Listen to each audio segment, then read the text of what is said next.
Admiral, it's so great to connect today. Thanks for coming on the podcast. My pleasure to be with you, Nate. You've had an amazing career. You've had a ton of leadership experience. And as you think about what you've learned about leadership, what lesson would you most want to share with others?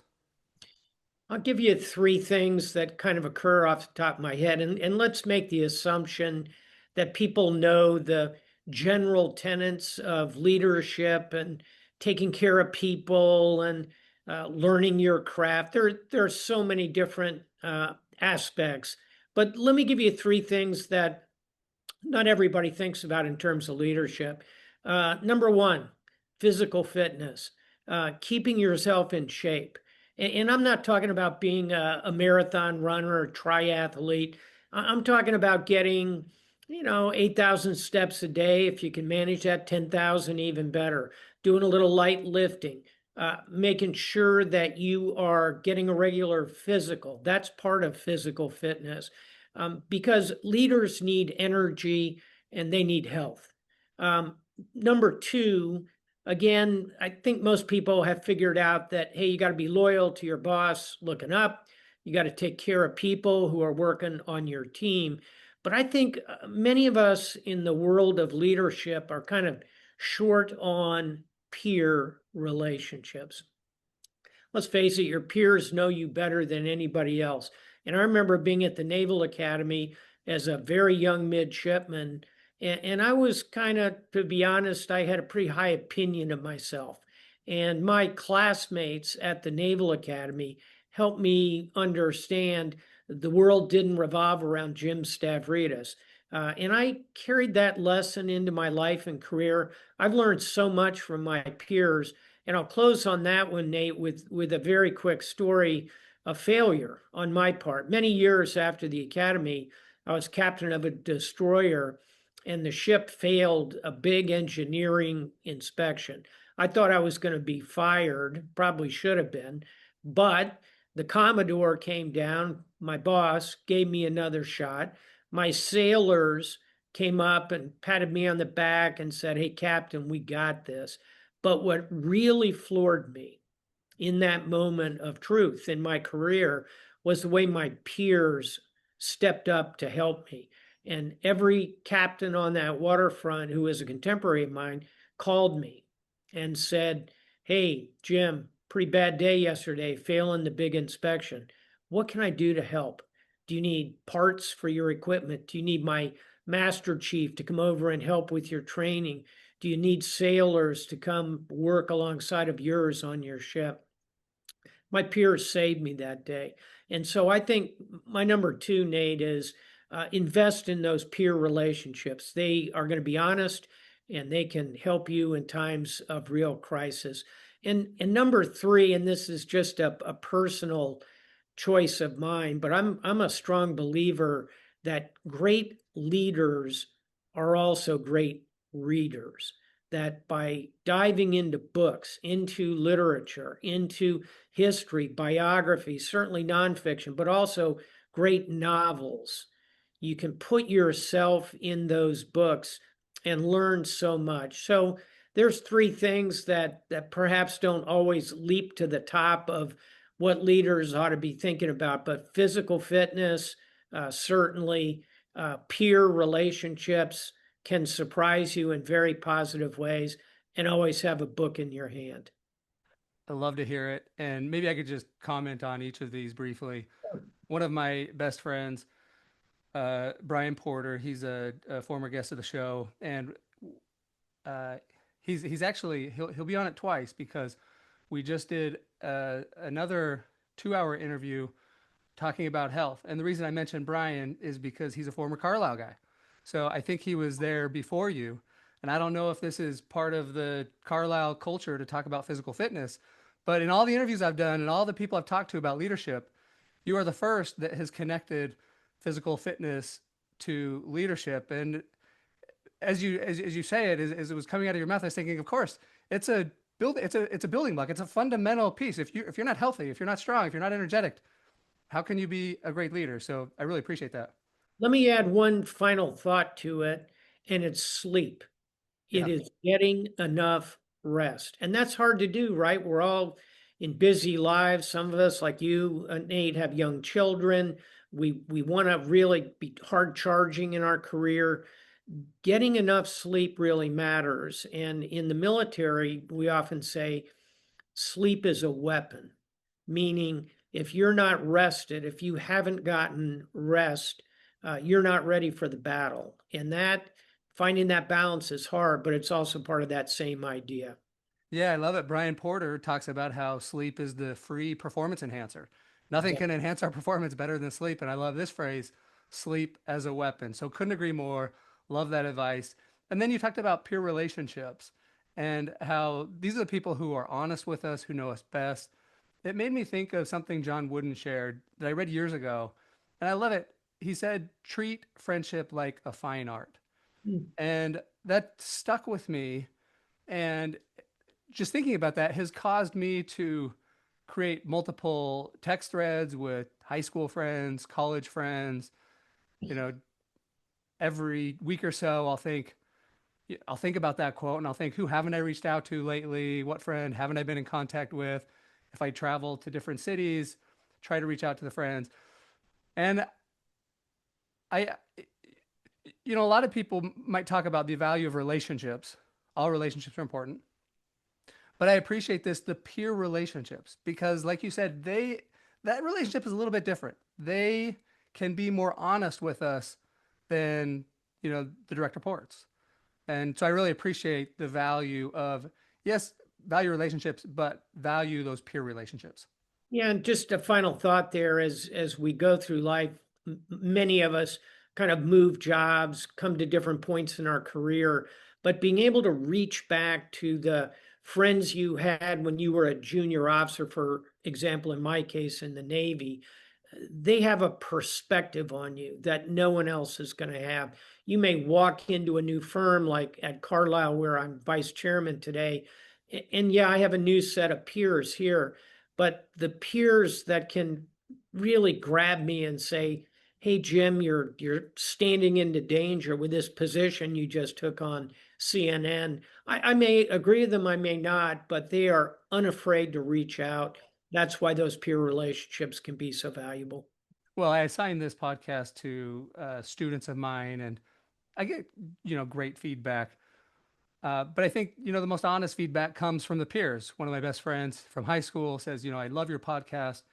Anytime I need to, fall asleep, I just put one on and it puts me right to sleep. And, that's you only get that kind of feedback from your friends. Last thing you talked about then was great leaders are great readers. Now, you're certainly preaching to the choir here. I love to read. I think of Charlie Munger. I think he said something like his kids, Charlie Munger, of course, former business partner to Warren Buffett, he said his kids think that he's just a book with legs sticking out because he's always reading. And he said he's never met anybody in his entire life who was especially intelligent that wasn't reading all the time. And you've written a book about this. I have. It's right here, shamelessly displayed. It's called The Admiral's Bookshelf. There are a couple other books that touch on it, but this is the one, Nate, that's most personal. This is the 25 books that have meant the most to me in the course of my reading life. And I read somewhere between 70 and 90 books a year. So I am a voracious reader. In this book, you'll find, of the literally thousands of books I've read, the 25 that really matter to me. And I'll give you two examples. One is at the very top of the entire list. I bet a lot of people listening have read it, and it's The Old Man and the Sea by Ernest Hemingway. But here's the catch. You probably read that book when you were 15 years old in sophomore English in high school. It's a terrific book, by the way, to help you craft your own writing. But it's really a book about resilience. It's a book about what generations owe each other. And it's a very different book to read it in your 30s or 40s or 50s. It's a book I read about once a decade and really means a lot to me. And the second book, which is just full of leadership, I often say the best book of leadership ever written, is The Godfather by Mario Puzo. And a lot of people say, well, wait a minute, that's about a crime family. There's all kinds of moral failure in it. Yeah. Welcome to Life. Yeah. But also, it's a book full of powerful leadership lessons. When Don Corleone, for example, picks his headstrong, charismatic oldest son, Santino, Sonny, to lead the family, he's making what appears to be a very conventional choice. It's absolutely the wrong choice. The right choice would have been, hey, that quiet guy in the corner, Michael Corleone, understated, not an ego driven person, someone who's a deep thinker. By the end of The Godfather, Don Corleone learns through great tragedy that he made a terrible choice. Ultimately, Michael comes to lead the family. And that is just one example of 100 I could give you from that book. So, hey, here's the point. Life is full of books, right? And you get to pick the ones that are on your bookshelf. So the Admiral's bookshelf right here is my list. The question is for leaders, what's on your bookshelf? What are the books that have really mattered for you? That's a wonderful exercise, whether it's one book, 5 books, 25 books. You learn a lot about yourself as a leader by the books you choose that are on your bookshelf. Yeah, I'm glad you said that because as you were describing your 25 books, I was thinking, what are my 25 books? What would be on my bookshelf? So, not only do I want to read about your 25 books because you've read so much, and so of course I want to read, what do you think is the best of all that you have read? But then also think about what are the books that are most influencing me in my life. And then just two more things I'll say is one, I wrote a book about teaching my children to read. We've been very intentional about reading a lot to our kids, thousands and tens of thousands of books over the course of their life because we basically tried to read as they were growing up a few kids books at breakfast, lunch, dinner, and bedtime. So that starts adding up.